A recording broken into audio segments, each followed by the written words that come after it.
Сценаны шығарсаңызшы бірінші.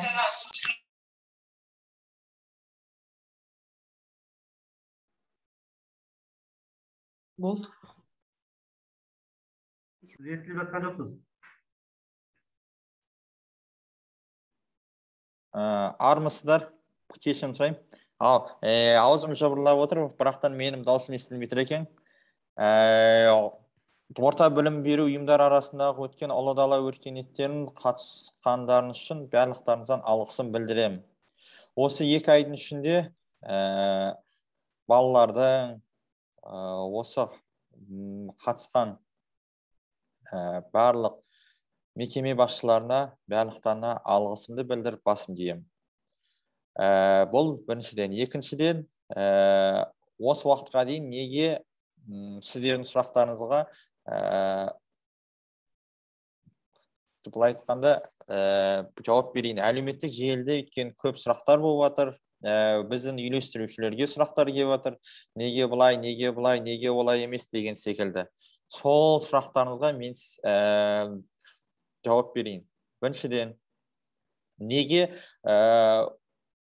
нәтиже тура сол күні шығып, сол күні балдар берілген жоқ. Біріншіден, біздің жүлдеқор тек қана 1.800.000 етін. Оны барлықтарыңыз білесіздер. 148 мектеп, 138 мектеп өтінім білдірді. Оның ішінде 89 мектеп өздерінің айтамыз ғой, кем дегенде бір шара болса да өткізді. Оның ішінде 59 мектеп толық бекітілген 10 іс-шараның барлығын өткізді. Осы 59 мектептің ішінден тек қана 3 мектепті ғана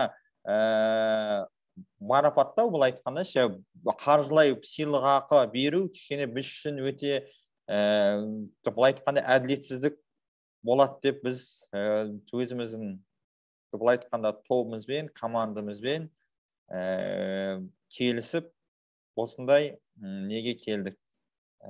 Және ол қаражаттың көлемі мен сіздерге айтам ұлғайтылды.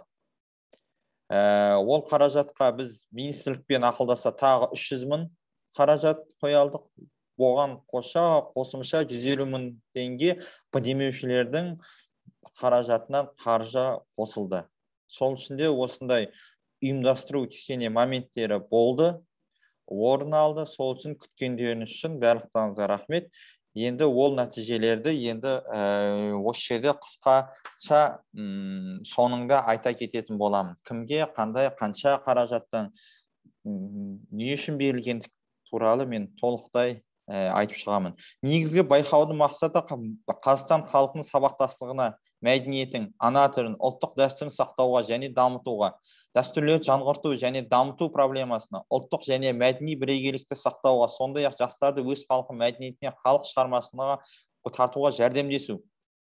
Байқау негізі Қазақстан Республикасы Ақпарат және қоғамдық даму министрлігі, азаматтық бастамаларды қолдау орталығы, мемлекеттік гранттық қаржыландыру аясында ұрпақтар сабақтастығын және Қазақстан халқының дәстүрлерін танымал етудің қамтамасыз ету жөніндегі шаралар кешенін іске асыру атты әлеуметтік жоба шеңберінде Жамбыл облысы жастар ұйымдарының қауымдастығы заңды тұлғалар бірлестігі орта білім беру ұйымдар арасында ұлы дала өркениеті атты байқауын өткізді. Байқау ағымдағы жылдың тамыз айының 18 жұлдызында бастау алды. 18 тамыз бен 18 қыркүйек арасында байқауға қатысу үшін еліміздің түкпір-түкпірінен 14 облыс пен республикалық маңызы бар 3 қаладан Юнион бірлестіктің ресми сайты арқылы 138 өтінім келіп түсті. Байқау ережесі грант берушімен келісілді.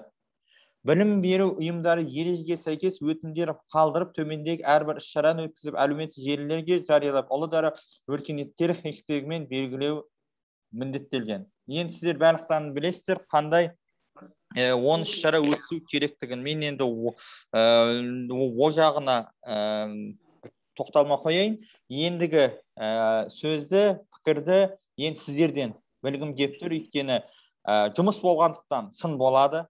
біз сынды көтереміз, біз сынды естиміз, өйткені көбісілеріңіз айттыңыздар, қалалық мектеп, ауылдық мектеп, біз ауылдағы түкпірдегі мектеппіз, біз ана үлкен қаладағы мектептермен бізден жарысамаймыз дегендей қылып ше. Енді ол үшін біз сіздердің сол өтінімдеріңізді естіп, тыңдап болғаннан кейін біз сіздерге айта аламыз, біз деген сол сыйлықақы көлемін көбейттік. Бұл деген сіздермен кері байланыстың нәтижесі деп білемін.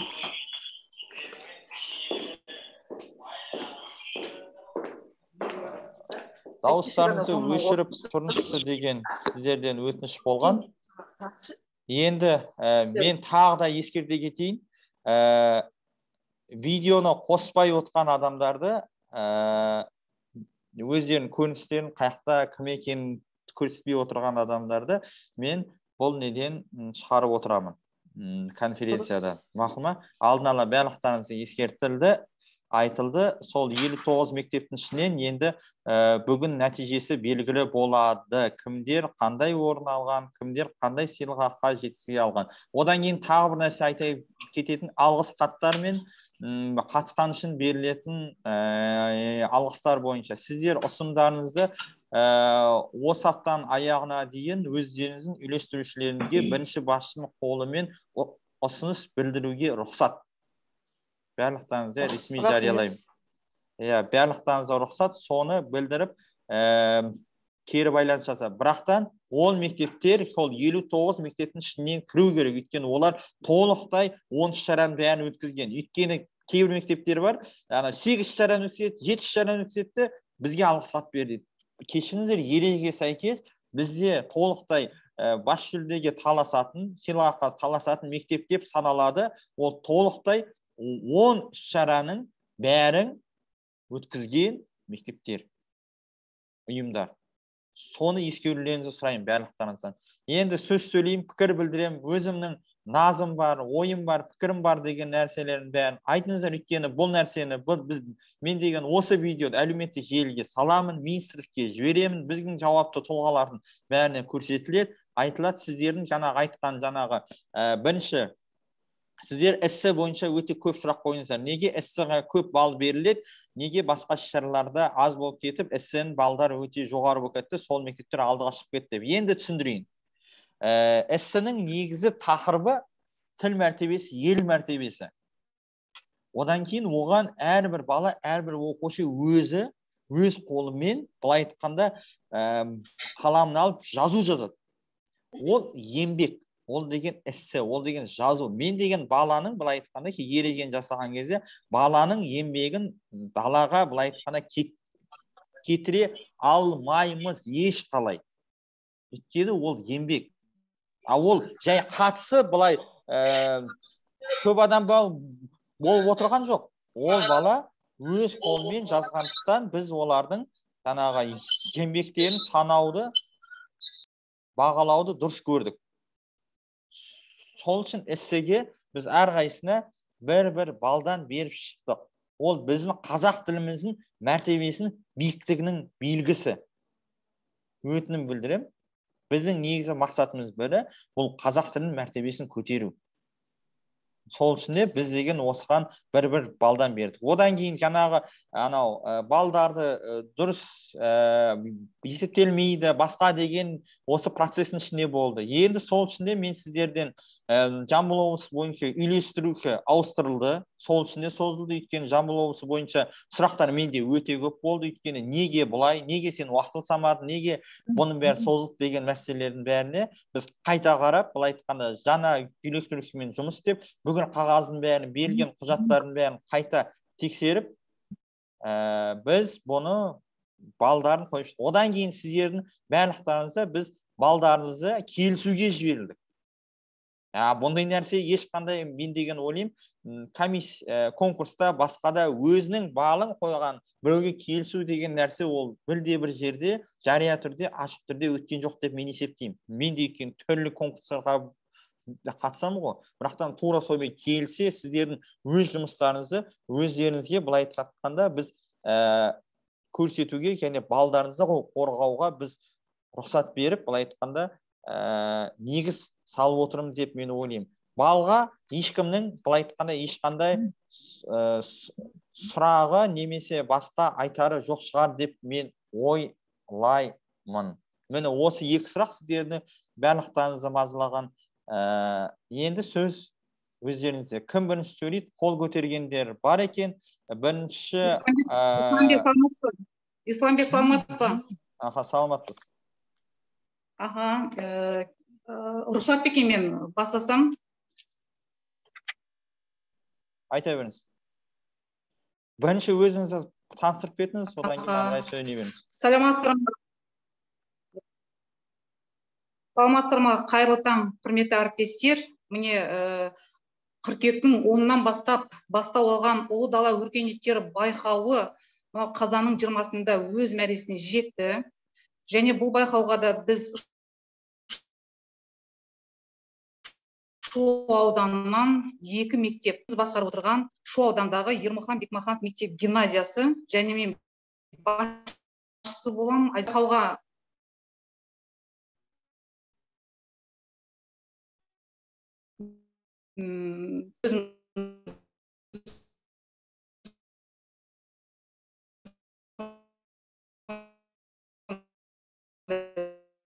тілек білдірдім. Түгел өзім қадағалаған әрбір байқау мектеп ішінде бірінші алдымен комиссия құрып, ата-аналарды қатыстырып, оқушылар арасынан сауалнаманы қосып, қайталанбайтын дүниені жасауға тырыстық. Оның ішінде мынау байқаудың 4 номинациясында бір-ақ рет жарияланатын байқаулар болды. Біз осыған аса қатты назар аудардық және біз шектеулі ғана бір оқушылардың санымен емес, барынша оқушыларды 150-ден асыруға тырысып отырдық. Осы жағынан қолдау көрсеткен мен өз мектеп гимназияның ата-аналарына да, әріптестеріме де рахмет айтамын. Енді Исламбек Дастан, сізге көп рахмет осындай байқауды ұйымдастырғандарыңызға. Әрине, біткен іске сыншы көп дейді ғой біздің қазақта. Және әрбір іс мінсіз болмайды, ол жұмыс болғаннан кейін міндетті түрде болады. Енді мен бұл жерде міндет емес, мен өзімнің бір ұсыныс ретінде қабыл алсаңыздар, енді болашақта осындай байқау жиі болып тұрса, ол біріншіден себебі біздің қазіргі оқушыларымыздың арасында, біздің тіпті әріптестеріміздің, тіпті адамдардың қоғамға қажет нәрсе бұл адамдар арасындағы ұлттық құндылықтардың төмендеп кетуі және рухани адамгершілік бағытындағы тәрбиенің әлсіреп бара жатуы, ол айдан анық, оны жасыратын ештеңе жоқ. Сондықтан бұл Ұлы дала өркениеттері байқауы бізге не берді? Мен бұл жайында өз әріптестерім арасында да біз қорытындыладық өткенде 20 қазаннан кейін. Бұл байқау бізге бірінші ауызбіршілікті, ынтымақты,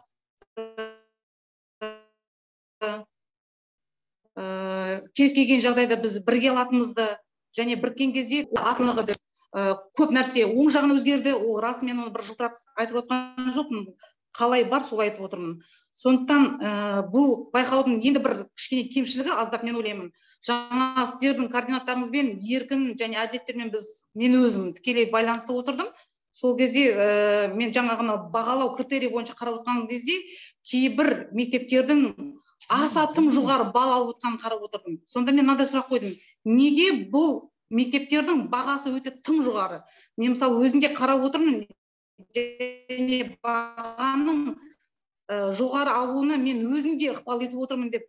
Сонда маған айтқаны, апай, бұл жерде мысалы шектеусіз деген бағыттарда ол кісілер көп іс-шараны өткізген дейді. Мен айтамын, ол көп іс-шараны кез келген адам өткізе алады. Мысалы, мен мектебімде 54 сынып болатын болса, 54 сынып жетекші шара берсем, ол сала береді. Бірақ бұл жерде санға емес, кішкене сапаға қарау керек деп ойлаймын. Себебі бұл байқаудың өзі айтып тұрғандай Ұлы дала өркениеттері болғаннан кейін біз барынша санға емес, сапаға мән беруіміз керек. Қазір қоғамда да ең бір өзекті мәселе, біз санға қараймыз да сапаға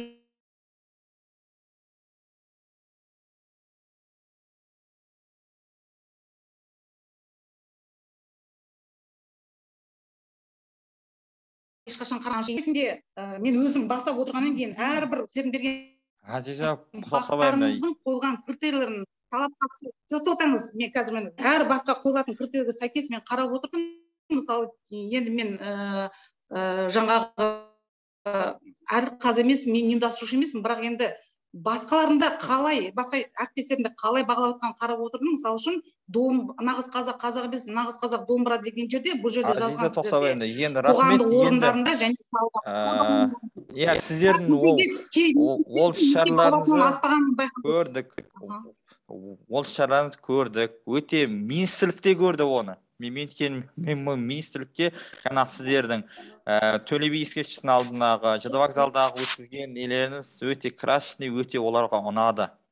Біз деген оның бәрін байқап, мен өйткені бәрін атсырлек етіп отырмын. Енді өтініш, біріншіден уақыт регламентін сақтап, өйткені бұл жерде пікір білдірем деген мектептер мен ойлаймын өте көп. Сіздің берілген ұсыныстарыңызды біз қабылдаймыз.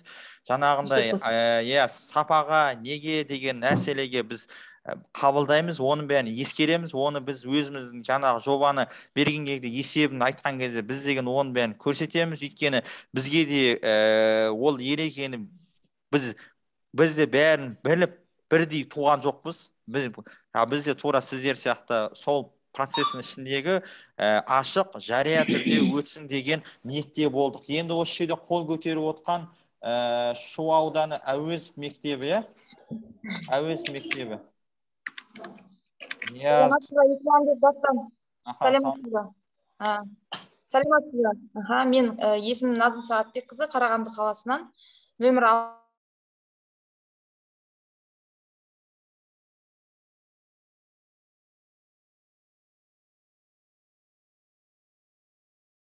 орыс мектебінде жұмыс жасаймын. Біздің мектебіміз таза орыс мектебі, орыс тілді мектеп. Сіздерге айтайын деген алғысым біріншіден. Енді білеміз ғой, балалардың бәрі бір жылдан астам карантинде дистанциондық оқуда отырды. Енді былтыр мысалы соның нәтижесінде мектепте тәрбие жұмыстары ақсап қалды. Енді осы жаңағы айтып отырмыз ғой, қыркүйек қазан айларында осы бір ұлы дала өркениеттер байқауының нәтижесінде біраз балаларымыз осы дүниеге жан-жақты қатысып, атсалысып, ата-ана, оқушы, мына өзге тілді ұлт өкілдері осы байқауларға қатысты, барлық іс-шарасын бәрін көрді, тамашалады, бізбен бірге қатысты. Бір жаңағы айтып отырмыз ғой, осы іс-шараның мақсатын өзіңіз таныстырып өттіңіз ғой. Сол осы бір жаңа бір серпіліс бергендей болды. Жалпы неге десеңіз, себебі менің жұмыс жасап отырған аудиториям орыс тілді аудитория. Сондықтан сіздерге үлкен рахмет. Еңбектеріңізге табыс тілеймін, жемісті болыңыздар. Енді тек қана бір ғана ұсынысым бар сіздерге. Мынау байқау өте қызықты, барлық іс-шараның бәрі енді бірінен бір асып түсетін керемет сондай тақырыптарды таңдап алғансыздар. Ол үшін сіздерге рахмет. Аса бір қызығушылықпен, шынымен жаңағы бір деммен орындап шықтық. Әрқашанда жаңағы сіздің жаныңызда жүрген көмекшілеріңіз, осыны ұйымдастырушы, сол кісілерге де ризамын. Үнемі байланыста болып, дұрыс бағыт-бағдар беріп отырды.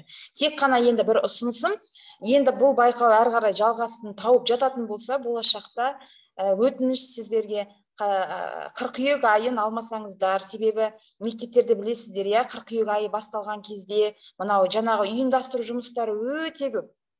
Анау КТП-дан бастап аяғына дейін бір жылдың жұмысын ұйымдастырамыз. Сондықтан келесі осындай байқауларды ұйымдастыратын кезде кішкене уақытын қыркүйек айынан шегерсеңіздер, басқа уақытқа тіпті керемет болады. Рахмет сіздерге. Рахмет. Енді осы жерде Шу ауданы Гүлназ Сейдахметова деген кісілер қол көтеріп отыр. Сөз сіздерде. Қайсыңыз микрофонда? Саламатсыз. Құрметті әріптестер, баршаңызды басталған оқу жылымен шын жүректен құттықтаймын. Қарағандылық әріптесімді мен де шын қолдаймын. Себебі бұл қыркүйек айына өте бір тиімсіз деп айтуға да болмайды әрине, бірақ кішкене біршама қиындықтар туындатқаны рас. Сол себептен мына ұлы дала өркениеті дегеннің негізгі мақсаты бұл ұрпақтар сабақтастығын қалыптастыру болып тұр ғой. Сол себептен бұл наурыз айына қарай өте бір келетін дүние сияқты, наурыз сәуір айларына қарай ұйымдастырылса өте дұрыс болар еді деген ұсынысымыз бар. Біріншіден, екіншіден осы байқауды ұйымдастырған құрметті Жамбыл облысының жастар қауымдастығы сіздердің істеріңізге сәттілік тілейміз. Бұл өте бір пайдалы дүниелер болды. Балалардың тәрбиесіне де қайталап айтқым келіп тұр. Қарағандылық әріптесімізді орыс мектептері болатын болса, яғни өзге ұлт өкілдерінің тартылуы бұл жалпы қазақты Қазақстанның кез келген азаматын қуантады деген сенімдеміз. Көп рахмет, сіздеріңізге сәттілік.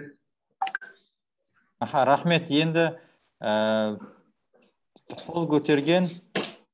Саламатсыз ба? 6-шы мектеп.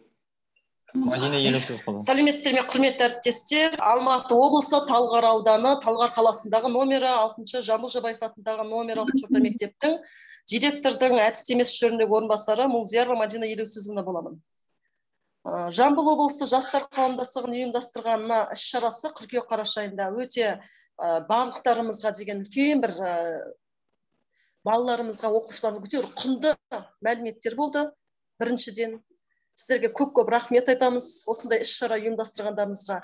Әрине әріптестеріме қосылам, қыркүйек айы, қазан айын алмасақ, наурыз айы өте жақсы болады. Және де мына оқушыларымыздың қатысқаны үшін кішкене болса да бір марапат түрінде алғыс хат, құрмет грамотасы болса, ұсыныс. Ол сынсызды жаңа мен басталған кезде айттым. Осы аптаның аяғына дейін белсенді қатысқан ұйымдастырушы мұғалімдеріңіз бар ғой, соларды және осы белсене қатысқан оқушыларға алғыс білдіруге біз дайынбыз. Онысын бәрін ұсынысты бірінші басшының қолымен біздің ұйымның атына жіберсеңіздер марапаттайтын боламыз, Алла нәсіп етсе. Рахмет көп. Сәлеметсіздер ме? Сәлеметсіздер ме? Ақмола облысы сөйлеуге бола ма? Болады. Сәлеметсіздер ме? Ақмола облысы Қажымұқан, Целиноград ауданы Қажымұқан ауылы тәрбиесінің меңгерушісі Сейдахметова Гүлназ Ғалымбекқызы. Құрметті ұйымдастырушылар, біз Әділет Алашұлын тікелей танимыз.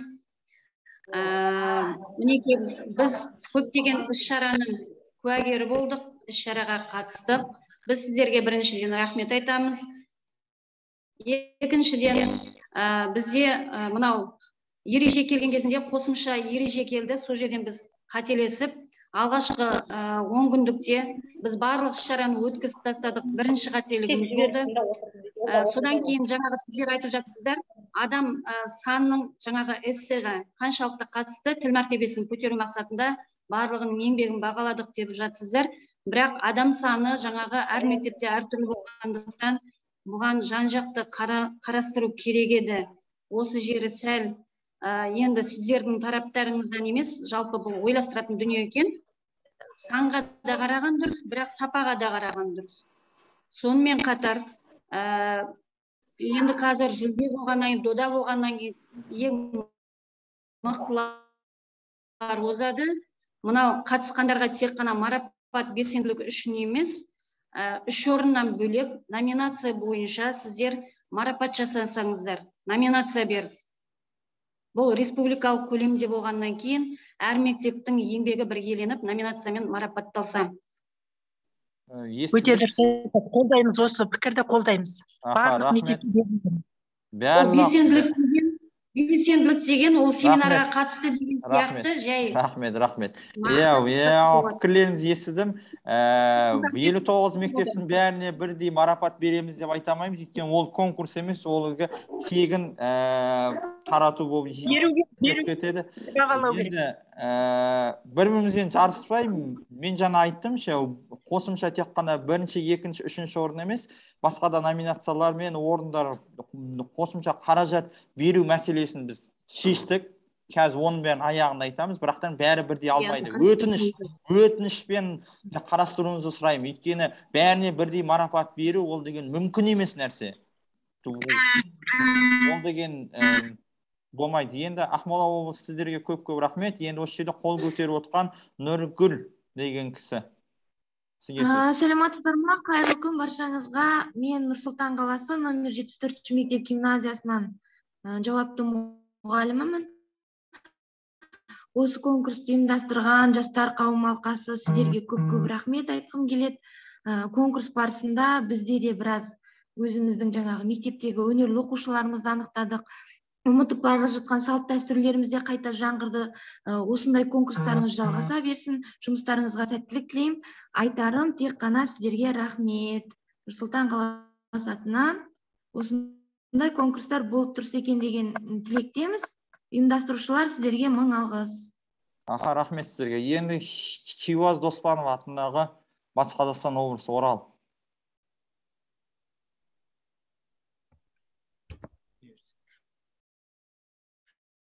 Сәлеметсіз бе? Естіліп тұр ма дауысым? Сәлеметсіздер ма? Естіліп тұр. Қазақстан облысы Орал қаласы Хиуаз Доспанов атындағы номер 30-шы жалпы орта білім беретін мектептің директордың тәрбие жөніндегі орынбасары, социализм Жанна Габдықызы боламын. Көптен көп алғыс айтқымыз келеді. Соның ішінде рахмет, әділет, Исламбек деген сынды ұйымдастырушыларға көп алғыс айтқымыз келеді. Жалпы осы шара бізге берері мол болды. Осы шараның арқасында, осы жобаның арқасында біз көптеген шаралар өткіздік. Сол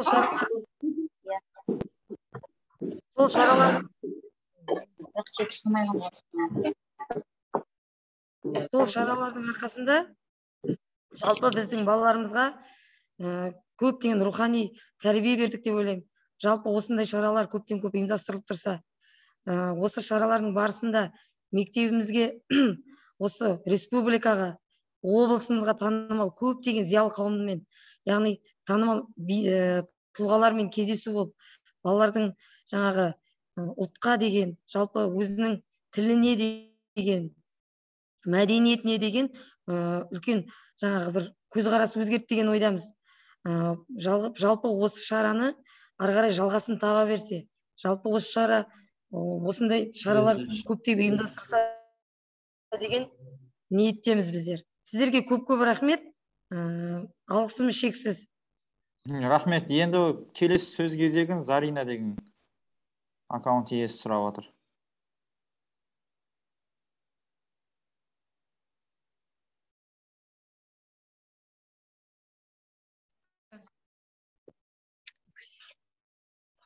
Алло, саламатсыздар ма? Аха, саламатпыз. Саламатсыздар ма? Құрметті ұйымдастырушылар, құрметті әріптестер. Мен Шымкент қаласынан 131-ші жалпы орта мектептің қазақ тілі әдебиеті пәні мұғалімі боламын. Осы сайысты басынан аяғына дейін жауапты ұйымдастырушы өзім жүрдім. Керемет, бізге сезім қалдырды. Бірінші айтқым келген, жаңа Қарағандылық әріптесіме 100% қосыламын. Ұйымдастырушыларға рахмет. Әсіресе әділетке алғысым шексіз, себебі қай уақытта хабарласаң да бір сыдырғы өзінің бір қарапайымдылығымен, өзінің бір керемет адам ретінде бізге жауабымен ұнады. Әрқашанда осындай жастарымыз көп болсын. Құдай қаласа үміт етіп отырмыз. Бұдан кейін де осындай сайыстар жалғасын табады деп бізге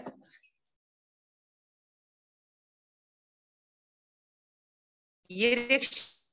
Рахмет. Енді бұл жердегі құрметті білім беру ұйымдарының басшылары, сіздерді жұмыс жасаған үйлестірушілердің ол тікелей міндеті, олардың жұмыс істеуі, олардың сіздермен сөйлесуі. Қасында 5 қыздай сайыстар жалғасын тапсын, барлықтарыңызға. Рахмет. Енді ол енді әрқайсының міндет ол үшін былай айтқанда қызмет жасап отыр, сол үшін де ол үшін ондай менің пікірім ол ондайларға ол тікелей жұмыстары балалардың. Тағы да айтам деушілер, сөз сөйлейм деушілер бар ма? Осыныз пікір айтам дегендер. Жоқ па? Ондағы қорытындылаймыз, одан кейін аяқтаймыз. Одан кейін сөз сөйлеуге ары қарай уақыт болмайды. Мақма? Рұқсат па қорытындылауға? Рұқсат. Бісміллә. Бізге өте қиын болды.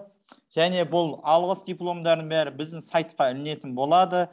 Қанша дегенде бұл жерде жаңағы диплом не согласоваться етілу керек министрлікпен ол согласованияны әлі эскиз несін бәрі келген жоқ. Өйткені қанша дегенде ол жаққа берген құжат бір 10 күндей жүріп бізге сөйтіп қайтып келеді, а онсыз бізге ол кісілердің атымен беру бізге кішкене қиындау. Ал бісміллә. Ұлттың түрі, дәстүрі, мәдениеті, сол ұлттың жаны, жан дүниесі атты кездесулерді жоғары деңгейде өткізгені үшін арнайы номинациямен және 50.000 теңге арнайы дипломмен марапатталады. Ақтөбе облысы, Ақтөбе қаласы, нөмір 24-ші лингвистикалық мектеп гимназиясы. Құтты болсын. 24-ші мектеп бар ма? Саламатсыз ба? Ақтөбе қаласынан нөмір 24-ші лингвистикалық мектеп гимназиясы. Осы шараға жауапта жетекшілер отырмыз. Мен директордың тәрбие жөніндегі орынбасары Гүлнар Өтемісқызымын. Және қасымда осы шараға толық жауап берген Қадырбек деген жігітім отыр міне. Біздер жаңа бәрін тыңдадық, пікірлердің бәріне келісеміз, ұсыныстарға да келісеміз. Шара өте жақсы, тыңғылықты ойластырылып, ұйымдастырылған. Тақырыптары өткізілуге беріліп отырған уақыт бәрі өте дұрыс. Кішкене басында түсінбей қалғандықтан кейбір жағдайларға ертерек қатысып, артын күтпей қалғанымыздың әсерінен кішкене балымыз төмендеу болған шығар. Жалпы біз ризамыз. Рахмет. Рахмет. Келесі. Рахмет айтамыз. Рахмет сіздерге. Келесі номинация жетістік тарихы. Жастармен кездесулерді жоғары деңгейге өткізген үшін арнайы номинациямен, арнайы дипломмен 50.000 теңге. Шымкент қаласы нөмір 131-ші жалпы орта білім беретін мектебі марапатталады. 131-ші мектеп.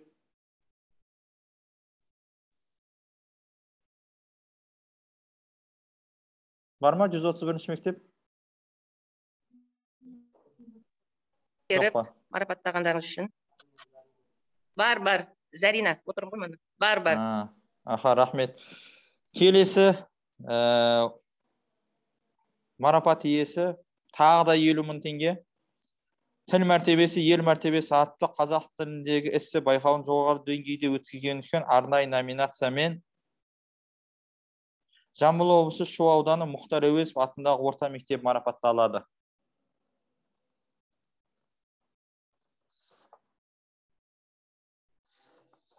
Шу ауданы Мұхтар Әуезов.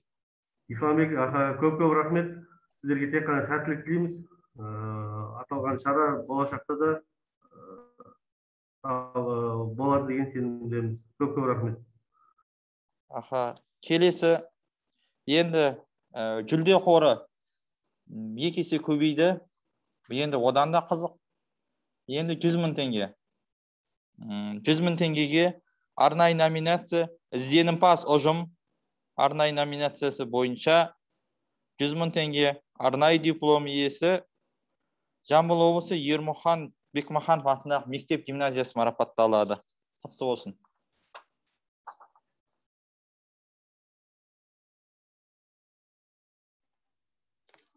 Жақсы, рахмет. Құтты болсын әріптестер, марапаттарыңыз. Рахмет. Енді келесі номинация Жанашыл ұзым номинациясы бойынша 100.000 теңге арнайы дипломмен Ақтөбе облысы Мұғаржар ауданы Сағашилі жалпы білім беретін орта мектебі марапатталады. Сағашилі. Бар ма Сағашилі?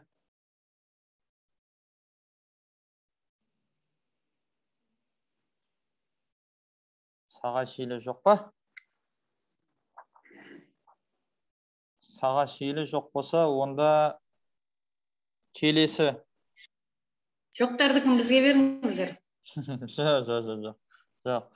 Одан кейін келесі бізде арнайы номинация 100.000 теңге. Шығармашыл ұжым номинациясы бойынша марапатталады.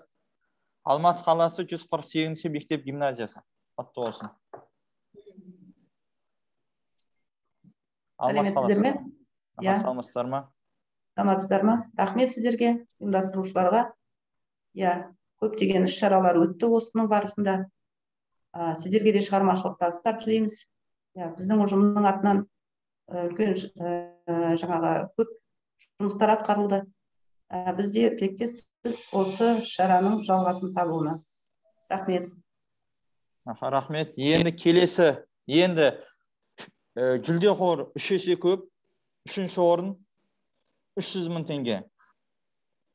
Бітті, біз номинацияда жоқпыз. 300.000 теңге. Енді осы жерде нағыз бізге балдардың бәрін сіздерге сол үшін бекітуге, келісуге жіберілді. Осы 59 мектептің бүкіл балдардың бәрін біз сайтқа қазір ілетін боламыз. Мен өз мәліметтік желіме ілетін болам. Бәрін көрсетеміз. Ашықпыз, жариямыз. Өйткені не үшін бұл ашық емес, жария емес, басқа конкурстар сияқты біз жабық түрде өткен жоқпыз. Барлықтан балдарын бердік, көрсеттік. Бірақтан адами фактор болғандықтан кемшіліктер болды. Өйткені біреу кеш балын қояды, біреу ойланып қояды, біреуге доработқа жібереді, оны күтіп қалады. Ол деген оны қайтып тексермейді деген моменттер өте көп болды. Ол үшін барлықтарыңыздан кешірім сұраймын, бірақтан мен барынша ашық, жария, таза өткізуге мен тырыстым. Өйткені мен сіздерге ашық айта аламын, барлық сыбайлас жемқорлықтың тәуекелдерін алдын алуға және оған жол бермеуге мен толықтай бірінші Алланың алдында ант ете аламын. Мен ешкімнен былай айтқанда анау көз әдемі екен, анау әдемі екен, анау менің нем екен, басқа екен деген нәрсеге ондай жол берілген жоқ. 3-ші орын. Арнайы диплом 300.000 теңге.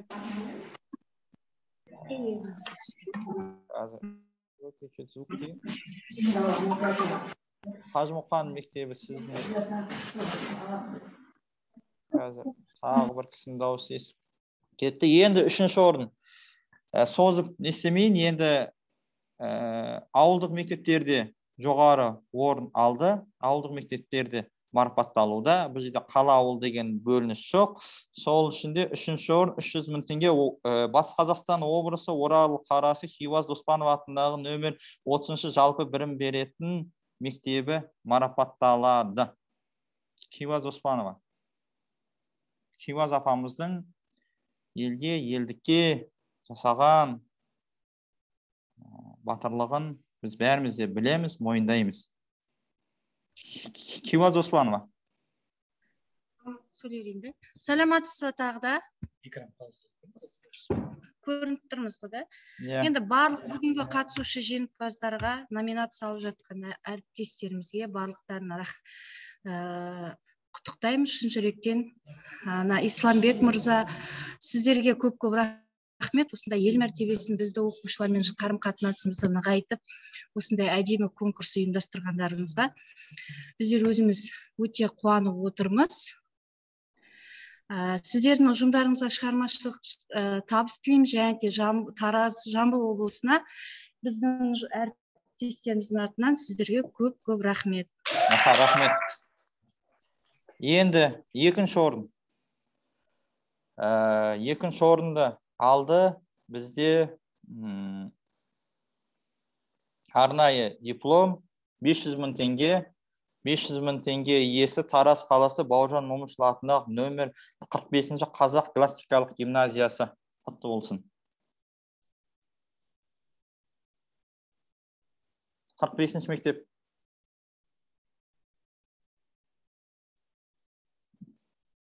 Сөз сөйлейсіздер ме?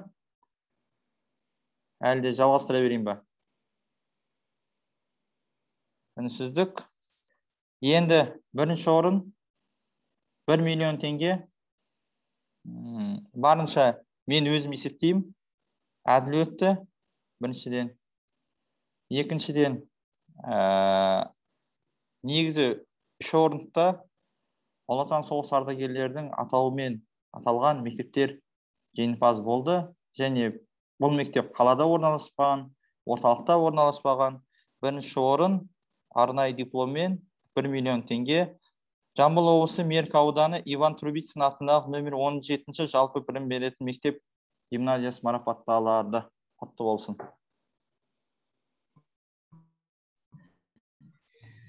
Құрметті әріптестер, Құрметті, рахметімізді айтамыз осындай байқау ұйымдастырғандарыңызға. Әрқашан біз қыркүйек айы, тамыз, наурыз демейміз. Мектеп педагог әр уақытта дайын болу керек әр нәрсеге. Біз әр уақытта дайынбыз. Еңбегіміз бағаланғанына біз үлкен алғысымызды айтамыз. Ұжымның артынан сіздерге, сіздің ұжымыңызға үлкен рахмет. Рахмет барлықтарыңызға. Жүлделеріңіз құтты болсын. Енді ары қарай алғыспен марапаттау үшін барлықтарыңыздың біздің сайтқа жарияланатын болады. Ұсыныстарыңызды беріңіздер. Былай айтқанда жүлдені көбейттік. Тек қана 3 мектеп емес, одан да 9 мектепті марапаттадық, 3 есе көбейттік. Қаржысын енді үйтіп көбейтуге көп мүмкіндік болған жоқ, бірақтан 450 мың теңге бізге де табу былай айтқанда оңай шаруа емес. Бірақтан міндеттелген 1 миллион 500 мың және 300 мың қаржыларды орында сақтап қалу, оларды бөліске түсірмей, ол біздің басты міндетіміз еді. Барлықтарыңызға рахмет, аман болыңыздар, сау болыңыздар, әрдайым жақсы күнде жүздесе берейік. Сау болып тұрыңыздар.